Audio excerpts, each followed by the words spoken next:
ইসলামে সব ধরনের জুলুম ও অত্যাচার কঠোরভাবে হারাম। জুলুমকারী সবচেয়ে ঘৃণিত ও নিকৃষ্ট। আল্লাহ তাআলা নিজের জন্য জুলুমকে হারাম করে দিয়েছেন। এটি মানুষের জন্য নিষিদ্ধ। এটি কবিরা গুনাহ বা মহাপাপ।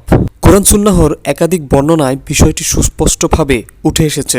মানুষের উপর জুলুম করা ভয়াবহ গুনাহ ও মারাত্মক শাস্তির কারণ, যার শাস্তি কোনো না কোনো উপায়ে দুনিয়ার জীবন থেকেই শুরু হয়ে যায়। অহংকার ও গর্বের কারণে জালেম অত্যাচারীরা মনে করে কেউ তাদেরকে কখনো পাকড়াও করবে না, অথচ আল্লাহ তাআলা কোরআনুল কারিমে তাদেরকে সতর্কতা দিয়েছেন এভাবে, আর অত্যাচারীরা অচিরেই জানতে পারবে তাদের গন্তব্যস্থল কোথায়। আয়াতে তাদের গন্তব্যস্থল কোথায় এর মর্মার্থ হল জাহান্নাম। এখানে পাপীদের জন্য রয়েছে কঠিন সতর্কবাণী। হাদিসে পাকেও এই সতর্কবাণী এসেছে এভাবে, অত্যাচার করা থেকে দূরে থাকো, কারণ অত্যাচার কিয়ামতের দিন অন্ধকারের কারণ হবে। তুমি কখনো মনে করো না যে সীমালঙ্ঘনকারীরা যা করে সে বিষয়ে আল্লাহ তাআলা উদাসীন। আসলে তিনি সেদিন পর্যন্ত তাদেরকে অবকাশ দেন যেদিন সব চোখ স্থির হয়ে যাবে। ভীত বিহ্বল চিত্তে আকাশের দিকে চেয়ে তারা ছোটাছুটি করবে, নিজেদের প্রতি তাদের দৃষ্টি ফিরবে না এবং তাদের অন্তর হবে জ্ঞানশূন্য।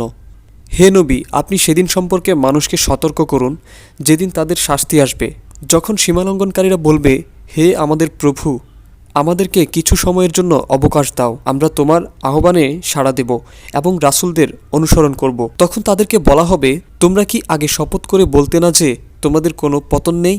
জাহান্নামে জালেমদের অনেক ধরনের কঠোর শাস্তি রয়েছে। জুলুমের অপরাধী সবচেয়ে কম শাস্তি যাকে দেওয়া হবে তার বিবরণ থেকে বোঝা যায় জাহান্নাম কতটা কঠিন জায়গা আর জুলুমের শাস্তি কতটা মারাত্মক। হাদিসে পাকে এসেছে, হযরত নুমান বিন বশির রাদিয়াল্লাহু আনহু বলেন, আমি নবীজি সাল্লাল্লাহু আলাইহি সাল্লামকে বলতে শুনেছি, কিয়ামতের দিন জাহান্নামীদের মাঝে সবচেয়ে সহজ ও হালকা শাস্তি দেওয়া হবে যে ব্যক্তিকে, সে হলো তার পায়ের তলাতে দুটো জ্বলন্ত আঙ্গার থাকবে, যার কারণে তার মাথার মগজ ছোট মুখ বিশিষ্ট হাড়ির ন্যায় উথলাতে থাকবে। সুতরাং জুলুমকারীরা খুব সাবধান।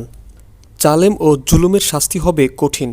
স্বয়ং আল্লাহ তাআলা আগে থেকেই এই বলে সতর্ক করেছেন, নিশ্চয়ই যারা জালেম তাদের জন্য রয়েছে যন্ত্রণাদায়ক শাস্তি।